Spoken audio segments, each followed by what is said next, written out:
नमस्कार, मेरा नाम आलोक है। आप लाइव सिटीज देख रहे हैं।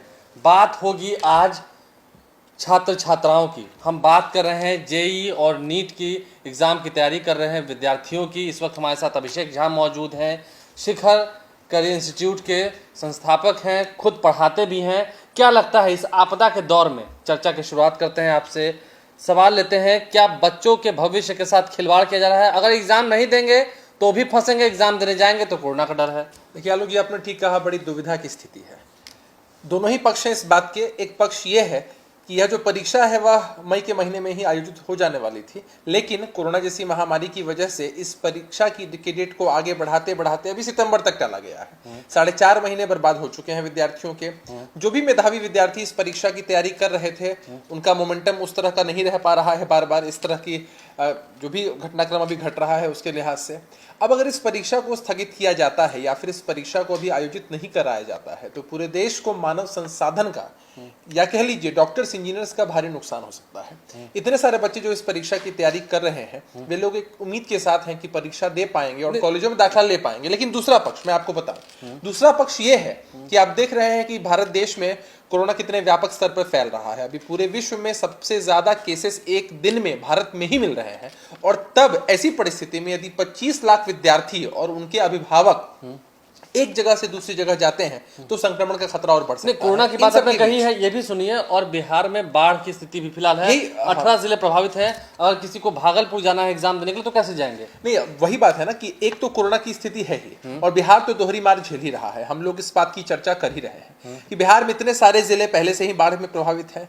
दूसरी तरफ पूरे देश का जो यातायात है, आप बस की बात करें, ट्रेन सेवाओं की बात करें, वह सारी सेवाएं अभी सुचारू ढंग से नहीं चल रही हैं। तो ऐसी परिस्थिति में जब विद्यार्थियों को या उनके अभिभावकों को एक जगह से दूसरी जगह जाना होगा तो यातायात की सुविधा उपलब्ध नहीं है, होटल्स उस हिसाब से काम नहीं कर रहे हैं, रहने में दिक्कत होगी और संक्रमण का भी खतरा है। अब जो भी लोग संसाधन रखते हैं अपने पास, जिनके पास कोई दिक्कत नहीं है, अपनी गाड़ियां हैं, वे लोग तो जा सकते हैं। नहीं, अभिभावक भी इस बात को लेकर परेशान है कि क्योंकि जो बच्चे होते हैं 12वीं तक के, उनकी उम्र जो है वो 20 से कम की होती है, तो वो अपने बच्चों के साथ जाएंगे ही जाएंगे। अभिभावकों के भी संक्रमित होने का खतरा है और यदि परीक्षा नहीं देते हैं तो फिर भविष्य का खतरा है। ऐसे में बड़ी जो हुजूम है विद्यार्थियों का, शिक्षक आप भी हैं, असमंजस की स्थिति में आप भी हैं, निश्चित रूप से। क्या कहेंगे, होना चाहिए नहीं होना चाहिए? देखिए, अब तो ये होगा या नहीं होगा, अभी 7 राज्यों के मुख्यमंत्री सुप्रीम कोर्ट में दोबारा इस मामले को लेकर गए हैं। सुप्रीम कोर्ट ने पहले अपने जजमेंट में इस बात को कहा था कि भाई अब हम कितना दिन इस परीक्षा को टालेंगे, इसलिए जो भी एहतियाती कदम है, जो भी गाइडलाइंस है, उनका सख्ती से पालन कराते हुए इस परीक्षा का आयोजन होना चाहिए। नहीं तो फिर लेकिन इस मांग के साथ तो कोचिंग संस्थान भी खोलने चाहिए। हाँ, नहीं,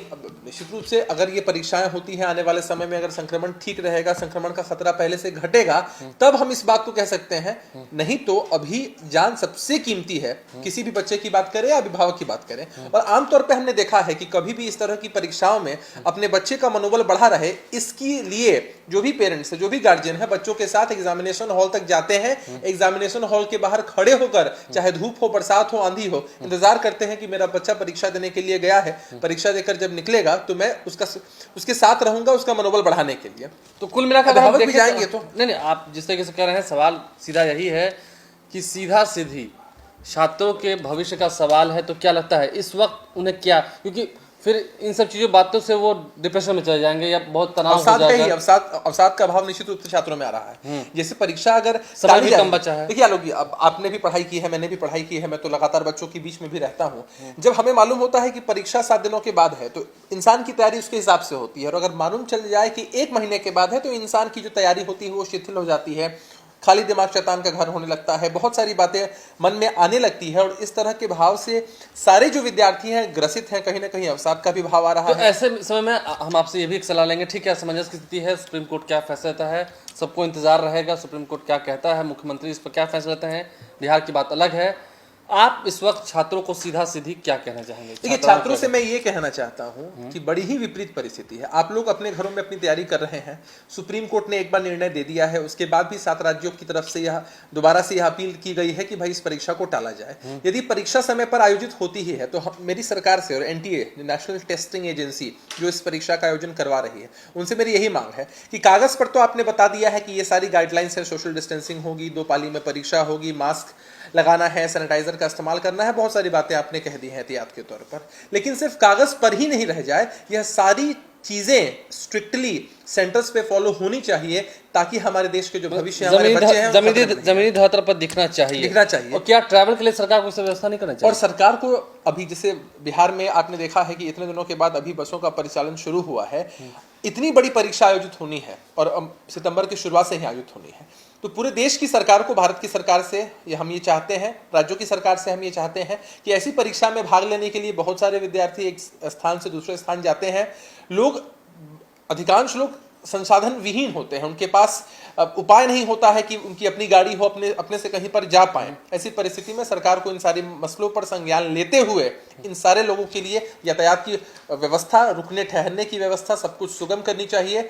छात्रों की सुरक्षा सर्वोपरि है। देखिए, छात्रों की सुरक्षा जो है सर्वोपरि है। अभिषेक झा हैं, शिक्षक हैं, पढ़ाते हैं और साफ साफ बच्चों से भी कह रहे हैं कि इस आपदा के समय में आप तनाव ना लें। हाँ, तैयारियां आपने कर रखी हैं, आप तैयारियों में जुटे रहें, समाचारों पर भी थोड़ा ध्यान रखें कि हाँ क्या चल रहा है इस वक्त, मौजूदा स्थिति से आप अवगत रहें। ऐसे में देखने वाली बात यह है कि सरकार क्या फैसला लेती है। शिक्षकों की तरफ से बच्चों को यही सलाह है कि आप तैयारियों पर ध्यान दें, क्योंकि अगर एग्ज़ाम समय पर होते हैं तो फिर आपको तैयार रहना होगा। आप लाइव स्ट्रीम करना है, हमारे चैनल को सब्सक्राइब कर लें, साथ साथ फेसबुक पेज भी लाइक करें। इसके अलावा ट्विटर हैंडल पर लाइव स्ट्रीम फॉलो करें। धन्यवाद।